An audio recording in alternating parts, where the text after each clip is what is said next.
Hello friends, नमस्कार दोस्तों। आज हम बात करने वाले हैं एक ऐसे विषय के बारे में जिस पर लोग खुलकर बात नहीं करते, लेकिन यह समस्या लाखों पुरुषों को प्रभावित करती है। यह समस्या है इरेक्टाइल डिसफंक्शन और प्रीमेच्योर इजैकुलेशन। बहुत से लोग पूछते हैं, इरेक्टाइल डिसफंक्शन और प्रीमेच्योर इजैकुलेशन क्या यह एक ही बीमारी है? कुछ लोगों को लगता है कि अगर इरेक्शन ठीक से नहीं हो रहा है तो वही प्रीमेच्योर इजैकुलेशन है, लेकिन सच यह है कि यह दोनों ही अलग अलग समस्याएं हैं और इनका इलाज भी अलग अलग होता है। आज के इस वीडियो में हम बिल्कुल ही सरल भाषा में समझेंगे कि इरेक्टाइल डिसफंक्शन क्या होता है, प्रीमेच्योर इजैकुलेशन क्या होता है, इन दोनों में क्या फर्क है, इनके कारण क्या होते हैं और सबसे महत्वपूर्ण इनका सही और वैज्ञानिक इलाज क्या है। तो वीडियो को अंत तक जरूर देखें।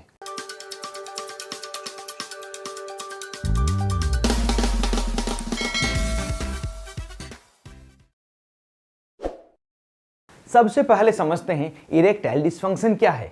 इरेक्टाइल डिसफंक्शन, जिसे सामान्य भाषा में नपुंसकता भी कहा जाता है। इरेक्टाइल डिसफंक्शन वह स्थिति है जिसमें पुरुष को लिंग में पर्याप्त इरेक्शन नहीं हो पाता या इरेक्शन ज्यादा समय तक नहीं टिक पाता। इस कारण से संतोषजनक यौन संबंध बनाना मुश्किल हो जाता है। ध्यान देने वाली बात यह है कि अगर कभी कभी इरेक्शन में समस्या हो जाए तो यह सामान्य हो सकता है, लेकिन अगर यह समस्या बार बार या लगातार होने लगे तो इसे इरेक्टाइल डिसफंक्शन माना जाता है। इरेक्टाइल डिसफंक्शन के क्या मुख्य कारण हैं, इसको भी मैं यहाँ पे जान लेते हैं। कुछ मुख्य कारण, जिसमें शारीरिक कारण सबसे पहला है। यह सबसे सामान्य कारण है जिसमें diabetes, high blood pressure, heart disease, मोटापा, स्मोकिंग तथा एल्कोहल यह सभी शामिल है। इन कारणों से लिंग में रक्त प्रवाह कम हो जाता है, इससे इरेक्शन में समस्या होती है। दूसरे कारण में है मानसिक कारण। कई बार समस्या शरीर में नहीं बल्कि मन में होती है, जैसे कि तनाव होना, चिंता रहना, परफॉर्मेंस एंजाइटी होना, डिप्रेशन, रिलेशनशिप में प्रॉब्लम होना आदि। इन स्थितियों में भी इरेक्शन प्रभावित हो सकता है। तीसरा है दवाइयों के कारण। कुछ दवाइयां भी इरेक्टाइल डिसफंक्शन का कारण बन सकती है, जैसे कि कुछ ब्लड प्रेशर की दवाइयां, एंटी डिप्रेसेंट दवाइयां, कुछ हार्मोनल मेडिसिन। इसी कारण से कोई भी दवा लेने से पहले डॉक्टर से जरूर कंसल्ट करें। अब समझते हैं इरेक्टाइल डिसफंक्शन के इलाज को। अच्छी बात यह है कि आज के समय में इसका इलाज बहुत ही आसानी से उपलब्ध है। इलाज का तरीका कारण पर निर्भर करता है। सबसे पहले डॉक्टर अक्सर सलाह देते हैं कि नियमित एक्सरसाइज करें, वजन कम करें, स्मोकिंग बंद करें, अल्कोहल कम करें। ये बदलाव कई मरीजों में काफ़ी हद तक फायदा कर देते हैं। और अगर मेडिसिन की बात करें तो इरेक्टाइल फंक्शन के इलाज में सबसे ज़्यादा उपयोग ली जाने वाली दवाइयाँ सिडेनाफिल, टाडालाफिल, वार्डेनाफिल आदि है। ये दवाइयाँ लिंग में ब्लड फ्लो को बढ़ाकर इरेक्शन को बेहतर बनाती है।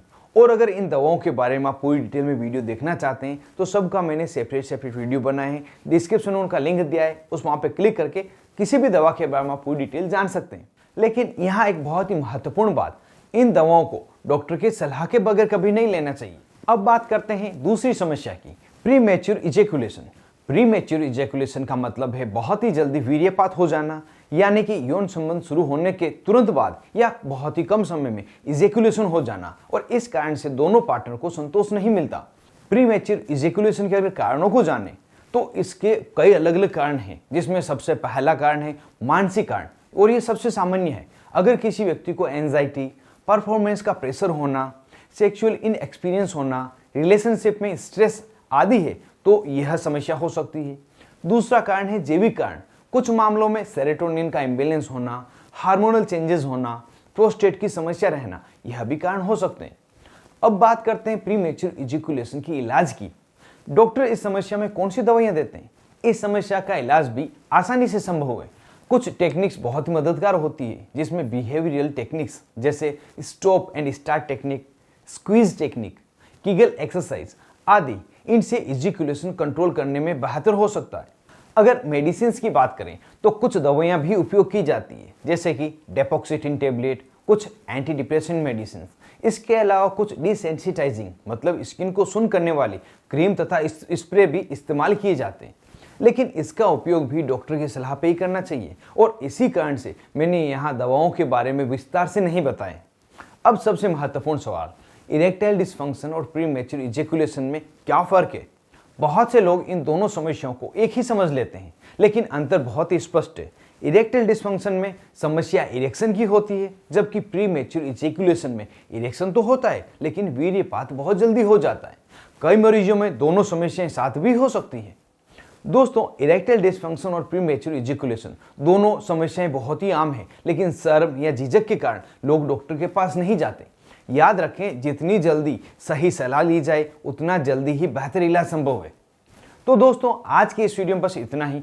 अगर आपको यह जानकारी उपयोगी लगा हो तो वीडियो को एक लाइक जरूर से दें और अपने दोस्तों के साथ इस जरूर से शेयर करें, जिससे कि किसी अन्य की हेल्थ भी इंप्रूव हो सके।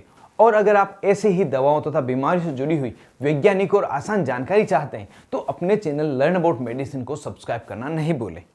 वीडियो में अंत तक बने रहने के लिए आप सभी का धन्यवाद।